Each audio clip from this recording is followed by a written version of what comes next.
दोस्तों आज की वीडियो में हम बात करेंगे एक्सेल में पूछे गए एक इंटरव्यू क्वेश्चन के बारे में। तो यहाँ पर दोस्तों आपसे पूछा गया है कि आपके पास यहाँ पर एक डेटा दिया गया है जो कि हॉरिजॉन्टल डेटा है, मतलब यहाँ पर आपके जो हेडर्स है वो यहाँ पर रो वाइज है और जो आपकी वैल्यूज़ है वो कॉलम वाइज है। और इस डेटा में आपको ये जो एम्प्लॉय आईडी है इनके थ्रू आपको बाकी सारी डिटेल्स निकालनी है। और यहाँ पर कंडीशन ये है कि आपको वी लुकअप फॉर्मूले का यूज़ करना है। तो दोस्तों जैसे कि आप जानते हैं कि जब आपके पास हॉरिजॉन्टल डेटा होता है तो उस कंडीशन में आपको वी लुकअप की जगह एच लुकअप यूज़ करना होता है, क्योंकि एच का मतलब होता है हॉरिजेंटल और हॉरिजॉन्टल डेटा पर लुकअप लगाने के लिए हमें एच लुकअप की रिक्वायरमेंट होती है। बट यहाँ पर कंडीशन ये है कि हमें वी लुकअप फॉर्मूला यहाँ पर यूज़ करना है। तो अगर हम बेसिकली अगर यहाँ पर अब वी लुकअप यूज़ करते हैं, जैसे हम वी लुकअप लगाते हैं, लुकअप वैल्यू हमारी ये हो गई और टेबल एरे में हम अपना ये दे देते हैं एरे। और जब आप यहाँ पर कॉलम नंबर में अगर मान लीजिए 2 या 3 कुछ भी आप कॉलम नंबर डालते हैं और जब आप एंटर करेंगे तो आप देखेंगे कि आपका हैश एन नहीं आएगा, क्योंकि V lookup formula vertical data पर काम करता है, हॉरिजॉन्टल डेटा पर नहीं करता है। तो दोस्तों इस कंडीशन में दोस्तों हम क्या करेंगे, हमने जहाँ पर जो टेबल एरे लिया है वहाँ पर हम ट्रांसपोज फॉर्मूले का यूज़ करेंगे। तो दोस्तों जो ट्रांसपोज फॉर्मूला होता है वो किसी भी डेटा को अगर वो रो वाइज है तो उसको कॉलम वाइज कर देता है, और अगर डेटा कॉलम वाइज है तो उसको रो वाइज कर देता है। जैसे हम आपको बताते हैं यहाँ पर, जैसे हम यहाँ पर इक्वल टू ट्रांसपोज करते हैं तो इसका सिंपल सा पैरामीटर होता है एरे।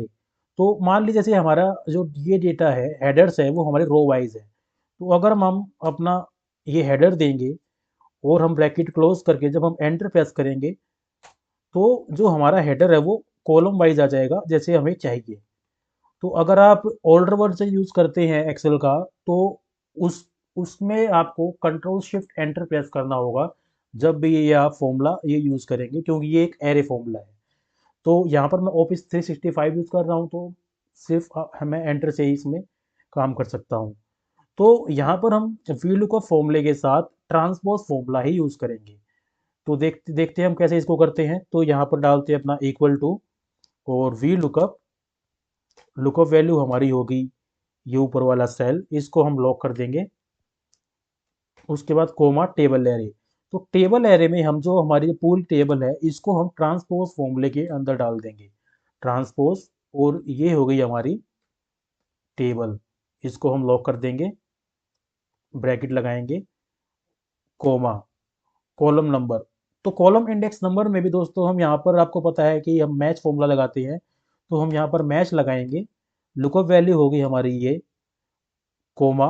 और मैच के अंदर भी हम जैसे हमने एरे में ट्रांसपोज लगाया है इसी के साथ हम मैच में भी अपना ट्रांसपोज फॉर्मूला यूज करेंगे। तो ट्रांसपोज और जो हेडर है हमारे, जैसे मैंने आपको भी करके दिखाया था, इसको हम लेंगे, लॉक कर देंगे इसको और क्लोज करेंगे ब्रैकेट। तो ये हो गया हमारा एरे।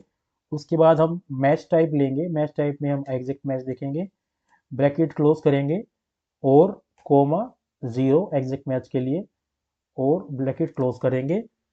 और अब ये हमारा एरे फंक्शन बन गया है। तो जैसे कि मैंने आपको बताया है कि अगर आप ओल्डर वर्जन एक्सेल का यूज़ करते हैं तो आप कंट्रोल शिफ्ट एंटर यूज़ करेंगे, नहीं तो आप अगर लेटेस्ट वर्जन यूज़ कर रहे हैं तो आप सिंपल आप एंटर प्रेस करेंगे। और बस आप अपना नीचे इसको ले जाकर और कंट्रोल डी प्रेस कर देंगे फॉर्मूला पेस्ट करने के लिए। और इसको आप नंबर फॉर्मेट कर दीजिए, कंट्रोल शिफ्ट हैश प्रेस करके डेट फॉर्मेट में आ जाएगा।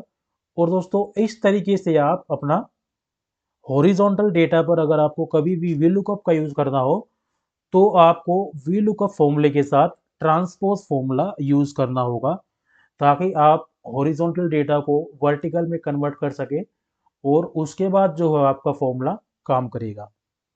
तो दोस्तों इस तरीके से आप वी लुकअप और ट्रांसपोज का यूज़ करके हॉरिजॉन्टल डेटा पर अपना लुकअप निकाल सकते हैं।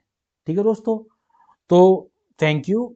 आज की वीडियो में इतना ही। मेरी वीडियो अगर आपको पसंद आई हो तो आप इसको लाइक कीजिए और अपने दोस्तों के साथ इस वीडियो को शेयर कीजिए। ठीक है दोस्तों, थैंक यू। नेक्स्ट वीडियो में मिलते हैं।